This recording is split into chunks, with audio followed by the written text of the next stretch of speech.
and we have our first interview for the day. And of course, it's a Wednesday, so we're talking nutrition.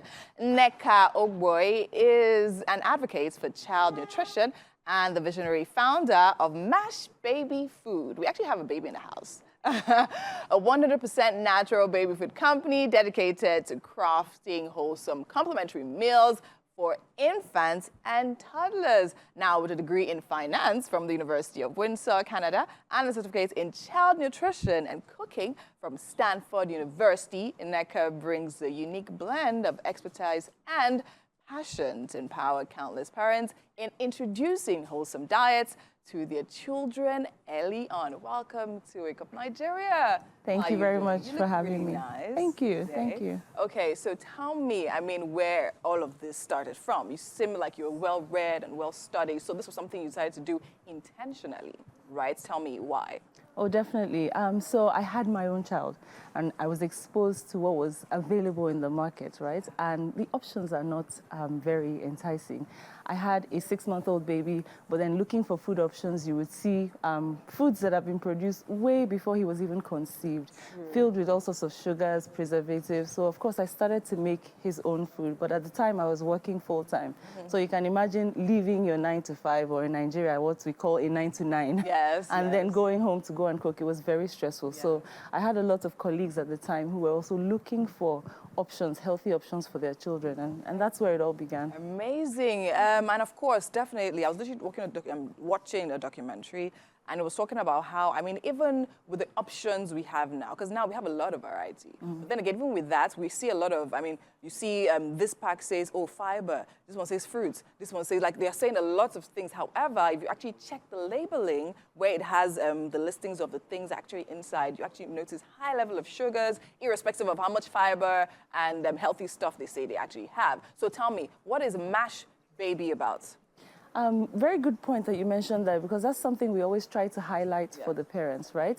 The front of any package is marketing. Yes. So you see the colorful, the fun things that they want you to believe. Yes. Turn the back, and that's where you get the real information, what's actually in the food that you're feeding your child. So parents need to be aware of how to interpret food labels. At Mash Baby Food, what we focus on is wholesome nutrition. So we use 100% locally sourced ingredients, no added sugars, preservatives, synthetic flavors. Everything is natural, the same way you would do it at home for your child, but we're taking that work away from you and just giving you the opportunity to spend more time with your child. All right, so now today the topic of focus is actually the first step parents can take to manage their grocery billings without compromising on nutrition. This is a very important topic considering the times we're in right now, so please tell me, what is the scope behind it? Definitely, because, you know, where we find ourselves today, food insecurity is crazy. Yes. So families are starting to compromise on quality and quantity, right? But for children, it's very important that they get certain key nutrients because they're in their phase of development, they're growing. So their bodies actually need these things to thrive. So what can families do? The easiest thing that you can do is plan. There's a very popular saying that says, if you fail to plan, you plan to fail, right? So plan ahead. What do you plan on making this week, for the next 2 weeks? And then you go and shop based on that. Because the thing is, when you go into the market, supermarket, in the streets, whatever, to pick up food without a list or a plan, you are attracted to the things, the marketing that gets to you, right? So you end up buying things that you don't actually need. You end up buying things that are not necessarily nutritious because the overly processed foods have a way of jumping out to us as being more attractive. So planning is a very important first step. The second thing you can do is bulk buying. Bulk buying is a game changer because you take advantage of the deep discounts, right? And thank God for technology, social media now. You can sit at home and get goods from Jos. I've done that all the time. From farms, directly from farms in Jos. If you're in Lagos, you can get from Mile 12 delivered to your doorstep. So it's convenient to bulk buy. If you have a smaller family where the quantities are too much, then you can share with your in-laws, with your neighbors. Now is not the time to be struggling and keeping malice with people, right? So take advantage of that, right? And then a third thing, final thing I'd say is buying what's in season.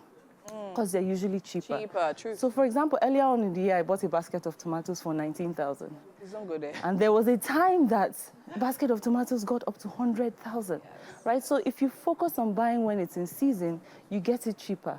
And that's one thing that you can do to cut down your costs. Okay. Buying I think it's really amazing because even, I mean, the 3 points you've literally made here can apply to any household, whether you're cooking for adults or kids. And that actually makes a whole lot of sense. And I can actually just see how that will literally help you to also even stay the course of even ensuring the right nutrients are actually in the food. So now let's talk about, of course, a lot of things go around, right? I remember visiting friends or family and, of course, them giving their kids what they think the kid wants with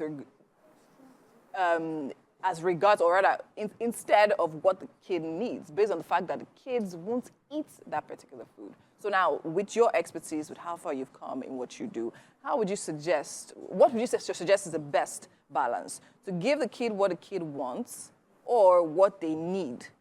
Of course, but how do you get them to eat what they need without them like rejecting it? Basically. So one key thing that is very important in that puzzle is exposing them to healthy foods earlier on. From the earliest stage possible. So from 6 months, they start to eat complementary foods, right? And at that point, you want to be able to introduce them to nutritious foods. Their taste buds get accustomed to those types of things. So that's where the beginning of that education starts. Okay. Secondly, you want to make sure that they're involved in some sort of the process. So if you buy things from the market, let them help you unpack some of those things. Tell them this is a tomato, this is a carrot. They watch some of these things in their cartoons, but let them learn firsthand from you. As a parent, you also need to model some of those behaviors you want to see in your child. So I can't be eating what I don't want you to eat and then telling you, no, go eat your vegetables. So I need to lead by example, right? And it's not always easy, but you always have to think about what's best for your child. Most parents, every parent wants the best thing for their child, right? It requires a little bit of work. We have come to a place as a society now where convenience trumps anything else, right? But there's no parent that would tell you that they don't want the best for their child. So we need to learn to put a bit more effort to reel the kids in. To reel the kids in. Amazing. Because, I mean, I've literally been in several situations where, I mean, there's a struggle between, oh, this child is looking too lean. Oh, you're not giving them, oh, give them what they want. They will eat more of it and all of that. And that actually trumps it. So introducing those kind of meals to the kids early. So now, from your nutrition point of view, what are the major foods you think must be introduced to kids, probably from like 6 months or maybe like a year after the initial breastfeeding? So from that stage, all the food groups need to be represented in their diet. So you're talking all the food groups. Okay. So you're talking about your carbohydrates, important, right? Okay. But carbohydrates, nobody really talks about that because it's very easy to get that in. Yes. What you want to put your focus on is things like your proteins, right? Your vitamins, your minerals, that comes from your fruits, your vegetables. So as a parent, without getting too technical, what you want to just focus on is having a little bit of everything in each of the food groups. So if that is present in your house, then you're likely to feed that to your child. So that's where planning comes in, right? When you plan, you make sure that you have all those food groups represented. And given the state of the economy today, nobody's going to have an apple at home and then throw it out because you know how much you spent buying that apple. So planning makes it very important for you to have those things. So your fruits, your vegetables, and there are very easy ways that you can incorporate this into kids' foods as well. You can make fun smoothies, fun snacks, cookies. There's so many things you can do now, and there's so much information on the internet that you can actually get fun ideas that the kids will enjoy. But again, it goes back to putting in that effort. Right? Amazing. So. Thank you so much, and I'm sure we can get all of this. I mean, you have that with Mash Baby foods and all of that. We do have a baby presenter in the house. Yes, you definitely see it before you leave.